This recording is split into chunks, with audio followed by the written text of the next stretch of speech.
I've asked this before, and I'm going to ask it again. Why do I get the stupid trolls? Why do the dumbest fucking trolls on all of the social media platforms flock to my page? Why aren't you guys hanging out at fucking Global's page or Hawk's page or somebody else's page like that? Why do I get the dumbest among us? Meet the Gen X engineer, retired as an engineer, worked in 50 countries, now own 2 corporations. And he comes up with gems like this. A question Democrats cannot answer. If tariffs are paid by American consumers and not other countries, why are they all on TV panicking? I'm assuming he's talking about other countries being on TV panicking.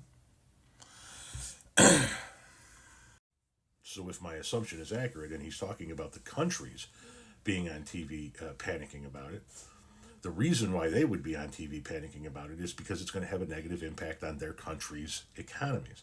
It's because the companies that operate in those countries are not going to be able to operate the way they used to, and it's going to cost a lot more money to do business, and they're probably not going to do a lot of business with the United States.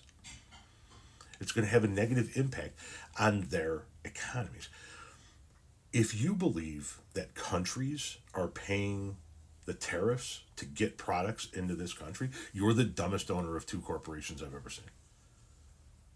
And that's I don't say that lightly, because you can't be dumb and be an engineer.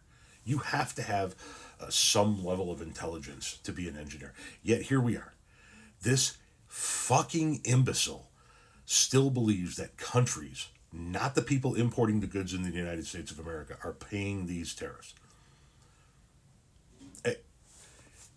I don't know where these fucking people come from. I don't know why they're following my account. I don't know why, no matter how many times we explain this to them, they don't fucking get it. Owner of 2 corporations? God forbid the people who work for your fucking corporation. What I meant to say there was God help the people that work for your corporation, not God forbid. Don't know why it came out wrong. Then he offered up this gem. So I'm really getting tired of all the liberals on my posts coming up and saying that Trump is responsible for a quarter of the government spending of the national debt. Here's the data from the U.S. Treasury. Obama. Okay? This is who put us into debt. Bush, but mostly Obama. Okay? While he was bombing the shit out of the Middle East, everybody smiled and just killing people.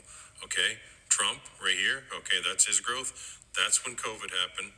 Okay? Blame that on him, blame COVID on him, whatever the fuck you want. But the fact is, his spending, if you pull COVID out of there, was a lot less than the rest of these presidents. And there we have Biden, who spent us into basically destroying the U.S. dollar. So for all the people that are on my threads saying that it was Trump that did all the spending. I love how it was Obama that got us into debt. Yes, Obama spent his fucking ass off. Indeed. As did Joe Biden. Now, what did both of them inherit, by the way? Obama inherited the worst recession since the Great Depression, shedding hundreds of thousands of jobs a month, an auto industry on the verge of going under, and a U.S. economy on the verge of another Great Depression, already in a Great Recession. What did Joe Biden inherit? An economy that was cratering due to a failed response to a global pandemic. Donald Trump built a national debt so big, even before the pandemic, that it'll weigh down the economy for years. One of President Donald Trump's lesser known but profoundly damaging legacies will be the explosive rise in the national debt that occurred on his watch. The financial burden that he's inflicted on our government will wreak havoc for decades, saddling our kids and grandkids with debt. The national debt has risen by almost $7.8 trillion during Trump's term in office. See, you got me thinking about Obama. That's nearly twice as much as what Americans owe on student loans, car loans, credit cards, and every other type of debt other than mortgage combined. It amounts to about $23,500 in new federal debt for every person in the country. The growth in the annual deficit under Trump ranks as the 3rd biggest increase, relative to size of the economy, of any U.S. presidential administration, according to the calculation by a leading Washington budget maven, Eugene Sterling, co-founder of the Urban Brookings Tax Policy Institute. I'm sure you're going to come up with a way to explain why she's an evil communist, socialist, Kenyan, Marxist dictator. Unlike George W. Bush and Abraham Lincoln, who oversaw the larger relative increases in deficits, Trump did not launch two foreign conflicts or have to pay for a civil war. Economists agree that we needed massive deficit spending during the COVID-19 crisis to ward off an economic cataclysm, but federal finances under Trump had become dire even before the pandemic. That happened even though the economy was booming and unemployment was at historically low levels. By the Trump administration's own description, the pre-pandemic national debt level was already a crisis and a grave threat. The combination of Trump's 2017 tax cuts and the lack of any serious spending restraints helped both the deficit and the debt soar. So when the once-in-a-lifetime viral disaster slammed our country and we threw more than $3 trillion into COVID-related stimulus, there was no longer any margin for error. Our national debt has reached immense levels relative to our economy, nearly as high as it was at the end of World War II. But unlike 75 years ago, the massive financial overhang from Medicare and Social Security will make it dramatically more difficult to dig ourselves out of the debt ditch.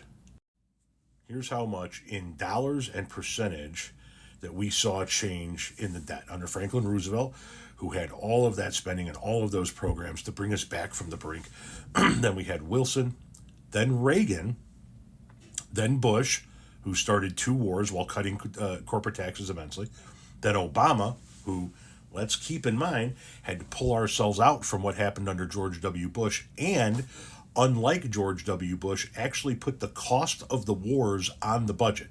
Remember, George Bush didn't do that.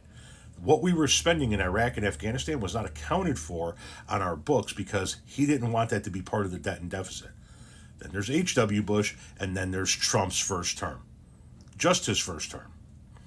A 40% increase in the debt, with no recession to pull us back from, no wars started to go into, and he still added 40%.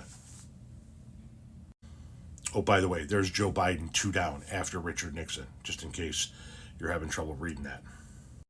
Which is why I found the following video from this gentleman quite comical. And the left call Republicans stupid.